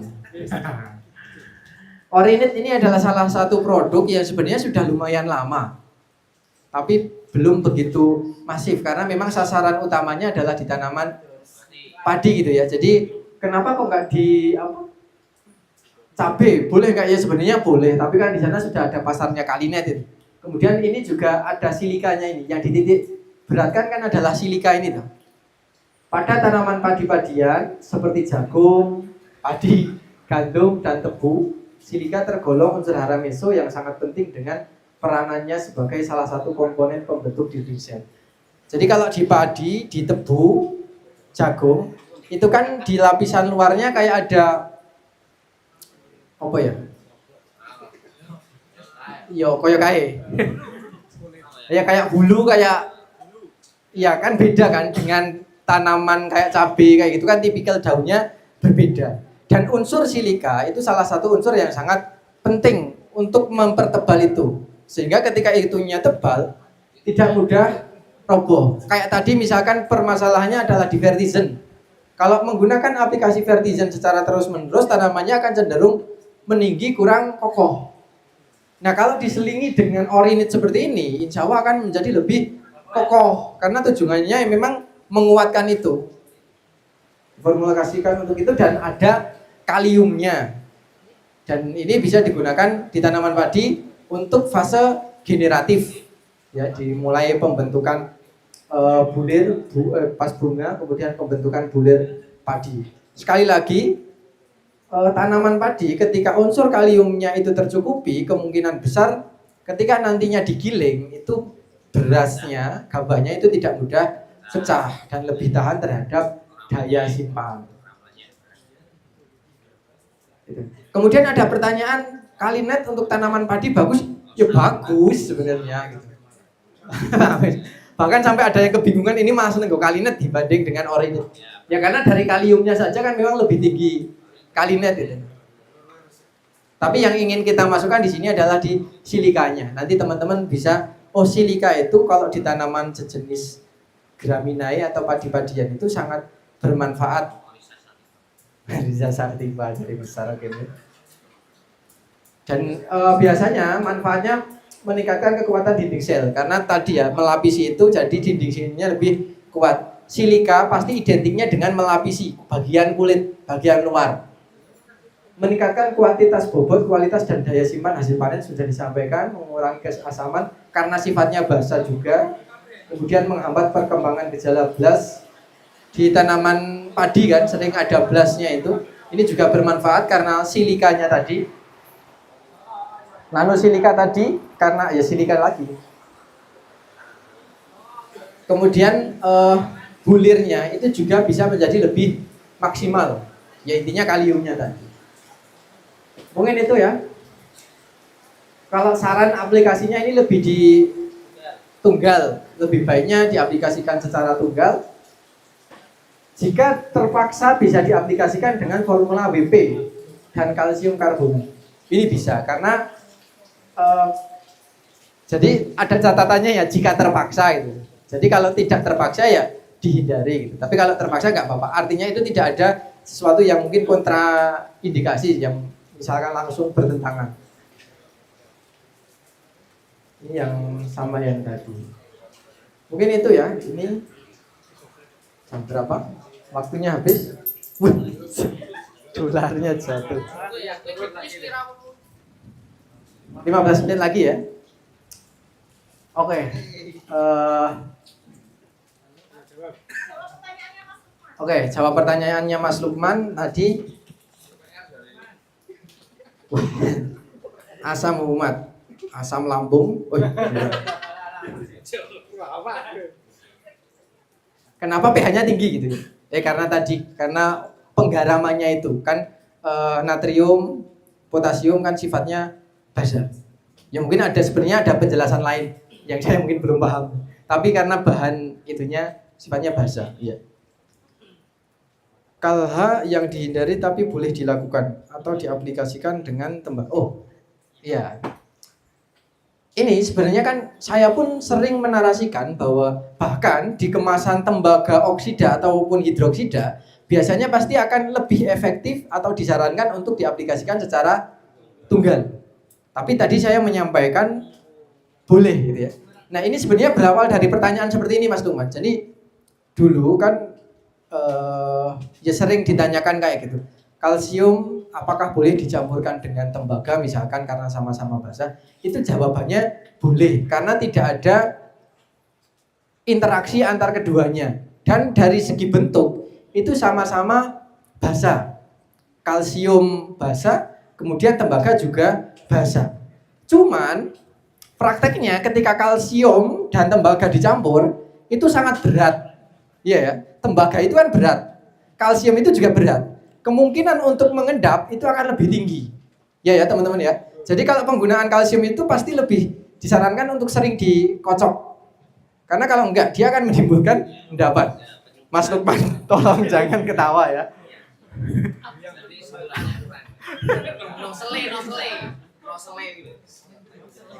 Karena sifatnya itu berat, kalsium itu berat, tembaga juga sangat berat. Teman-teman melihat ya, 1 kilo tembaga itu kalau dalam wadah itu kan wadahnya kecil ya. Jadi 1 sendok kalsium dengan 1 sendok propinep misalkan atau klorotalonil kan selisihnya sangat jauh gram-gramnya. Jadi kalau secara interaksi sebenarnya tidak ada sesuatu yang diuntungkan atau dirugikan karena dia akan bekerja secara sendiri-sendiri gitu. Cuman di larutannya itu berat ketemu berat. Jadi kayak berat banget gitu loh. Jadi potensinya untuk mengendap sepertinya akan lebih tinggi. Kalau di daerah saya biasanya itu disiasati dengan menambah apa kalau di akuarium itu pompa itu ya. Di akuarium itu ada yang namanya bukan yang biar jebluk gitu loh. Yang memutar air itu loh, airnya bisa dari bawah sampai naik gitu loh. Aerator. Ya sebenarnya saya tahu. Jadi kalau di tempat saya itu karena itu kan berat ketemu berat. Padahal di satu titik kalau mengaplikasikan kalsium tunggal, tembaga tunggal kan waktunya habis kan. Sebenarnya ini bisa diaplikasikan bersamaan.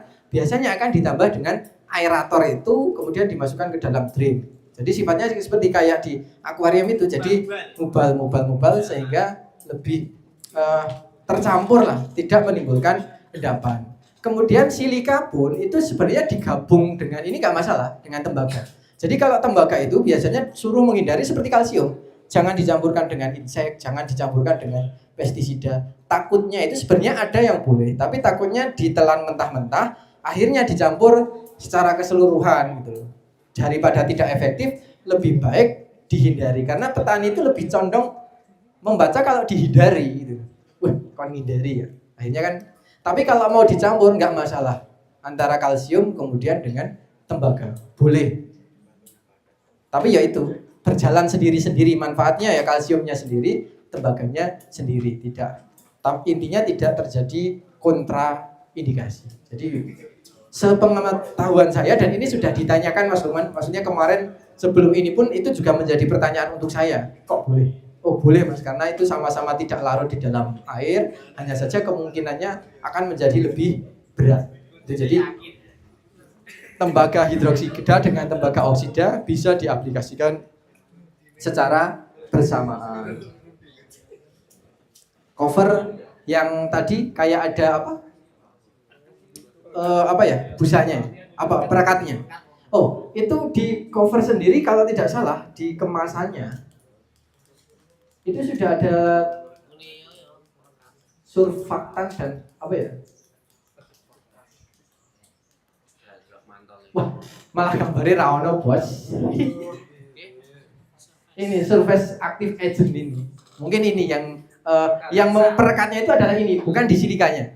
Jadi setahu saya ya, silika yang ada di Orinit itu hasil ekstraksi dari silika yang ada di sini.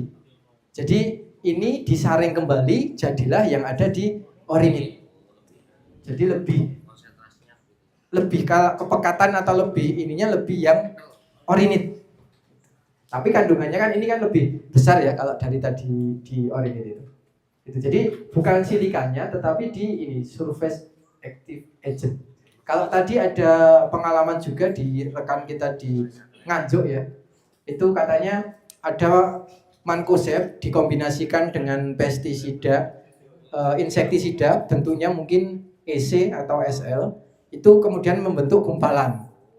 Kemudian ditambahkan dengan cover WP, kok menyebar dengan sendirinya. Yaitu memang salah satu fungsi dari cover WP itu adalah di ini surface active agent ini. Jadi dia membantu penyebaran, perataan. Jadi kalau musim kemarau seperti saat ini banyak yang tidak menggunakan perekat karena perekatnya sudah diambil dari cover. Dia sudah ada silikanya tapi masih ditambah dengan perekat gitu. Jadi satu produk beberapa manfaat.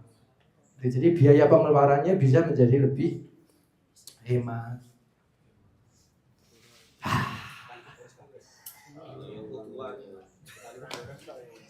Itu ya. Dan sekali lagi kembali ya di silika ini mumpung kita masih ingat, dia bukan obat gitu ya. Jadi dia bukan fungisida, bukan pestisida, tapi bisa berfungsi untuk itu dengan menghambat menciptakan dinding sel yang bentuknya itu seperti gergaji atau serpihan kaca. Dan pembuatnya ini terinspirasi ketika jalan-jalan, dia melihat tanaman yang di samping jalan raya yang berdebu, justru itu lebih aman daripada yang jauh dari jalan dan tidak ada debunya. Berarti kesimpulannya karena dia dilapisi debu itu kan. Jadi apa ya? Kasarannya hama saja tidak betah. Ini kayak gitu. Jadi tujuannya itu membuat lapisan yang tidak disukai. Bukan berarti ini fungi atau insek, tapi bisa berfungsi untuk itu. Kalau di gambarnya ini ada gambar antraknos ya. Itu bukan berarti terus ini bisa mengobati antraknos, itu tidak. Tapi menciptakan iklim, lingkungan yang tidak disukai oleh patogen. Jamurnya itu jadinya tidak betah. Kemudian tadi mangan oksidanya ini bisa membunuh jamur itu bisa atau melemahkan itu bisa. Tapi kan ini bukan kekuatan utama kita. Yang kita tawarkan di sini adalah di silikanya. Meskipun bonusnya itu bisa, tapi jangan menganggap itu adalah kekuatan utama. Takutnya saya nggak mau pakai fungisida karena sudah pakai cover WP. Ya, tahu-tahunya masih kena jamur kan kita malah wirang sendiri kan. Jadi lebih baik main aman saja. Dia seperti mantel, seperti payung melindungi, seperti perisai. Ketika ada serangan yang akan maju dulu itu melapisi. Idealnya seperti daun talas. Daun talas itu kalau kena air, airnya akan langsung kali seperti itu. Nah itu mungkin air hujan kayak gini kan mungkin seperti itu ya. Ada kandungan asam dan lain sebagainya. Ketika sudah dilapisi, kemungkinan untuk cepat turun itu akan menjadi lebih tinggi. Kalau nanti ada pertanyaan ini kalsium atau cover ketika disemprotkan seperti meninggalkan seperti serbuk. Nggak apa-apa ya, memang seperti itu karena dia tidak larut dalam air. Justru itu akan larut dengan sedikit demi sedikit dari situ. Jadi memang dia tidak larut, WP itu tidak larut dalam air. Kalau istilah gampangnya kan kita cuma ngaduk kayak menyatu dengan air, tapi kan itu tidak larut sebenarnya, tetap terpisah sebenarnya.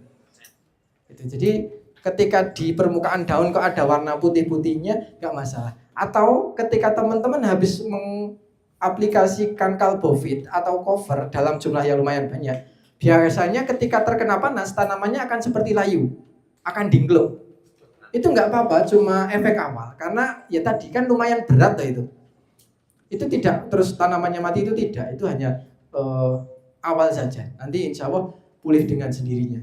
Jadi ketika habis aplikasi kalsium, ini kok malah kayak pada rukuk atau sujud, ini kan terus Relaksasi. kayak ngantuk itu kan. Nah itu nggak apa-apa, itu memang gejalanya ketika kita mengaplikasikan kalsium biasanya memang agak sedikit berat dan ya akan sedikit merunduk. Tapi itu hanya berlangsung hari ini, mungkin besok juga sudah akan kembali. Mungkin itu ya. Ini ngomong apa lagi ini ya? Yeah.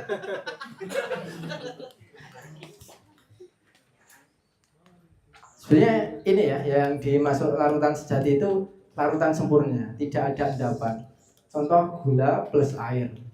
Gula sama air menyatu. Garam dan air terlihat menyatu meskipun ketika airnya menguap akan meninggalkan garam. Kalau suspensi itu tidak larut, partikel besar mudah mengendap. Misalkan pasir plus air, tanah dan air itu kan tidak menyatu. Koloid tidak larut sempurna, tidak mengendap sepak dia.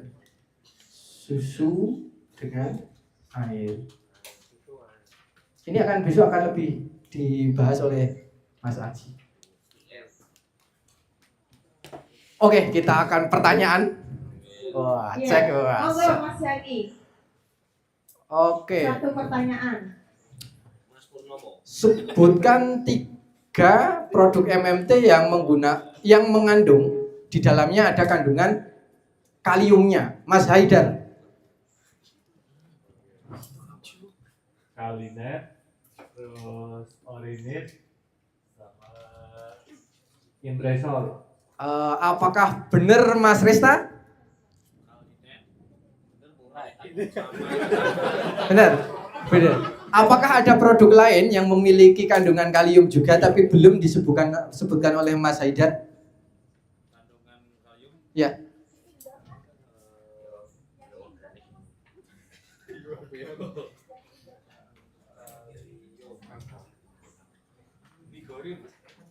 Terus?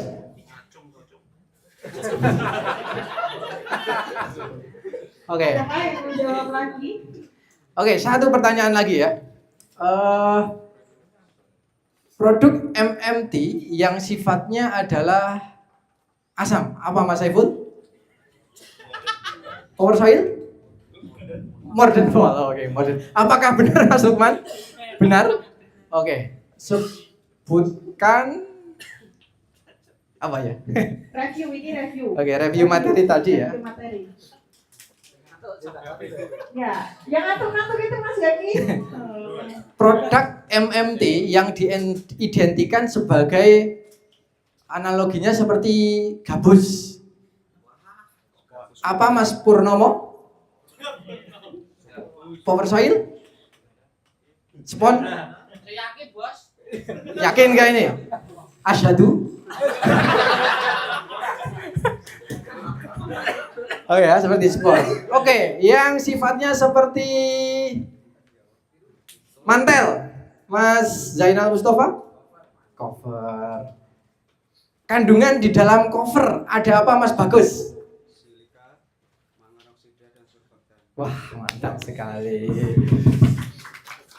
MMT mempunyai 2 produk yang mengandung asam amino. Mas Aziz, apa saja 2 itu?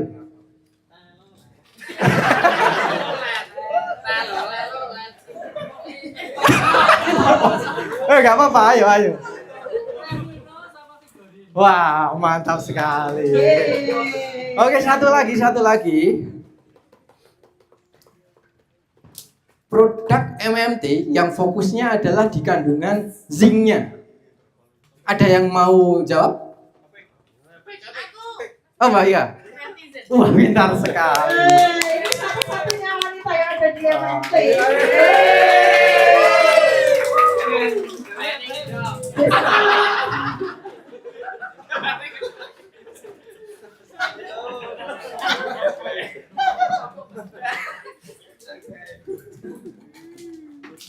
Oke, ada pertanyaan dari Mbak Titis atau Mbak Karlina, ada yang ingin tanya? Oke, ada yang mau ditanyakan? Untuk sesi tanya jawab, setelah ini mungkin ditulis dulu yang mau mencatat kayak gitu ya. Yang mau dipertanyakan dicatat terlebih dahulu. Habis ini sesi tanya jawab. Sebelum tanya jawab kita coffee break dulu. Setelah coffee break nanti baru sholat asar. Kayak gitu ya. Untuk coffee break 15 menit sampai jam 3:15. Nanti sholatnya 15 menit juga sampai setengah 4. Setengah 4 sudah langsung kembali ke sini. Harapannya tepat waktu karena nanti biar mandinya juga enggak ya kayak gitu. Biar gantian biar enggak terlalu antrian-antrian kayak gitu. Jadi kembali ke sini setengah 4, nanti setengah 5 selesai baru mandi. Gitu ya. Oke, monggo kita tutup dulu Mas Zaki untuk sesi ini. Monggo tutup dari Mas Zaki dulu.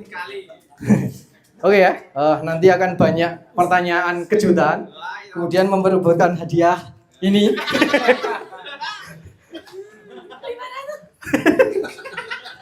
Untuk keroan Mas Lukman.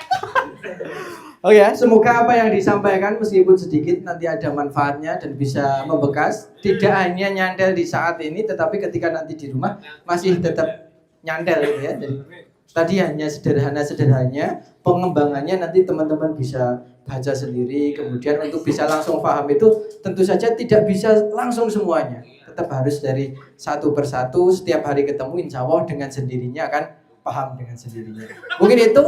Selamat beristirahat dan jangan lupa sholat. Kita nanti semakin cepat teman-teman kumpul di sini, insya Allah lebih cepat untuk kita istirahat. Ya, mungkin itu. Wa'alaikumsalam. Wassalamualaikum warahmatullahi wabarakatuh. Berikan tepuk tangan yang meriah untuk Mas Zaki.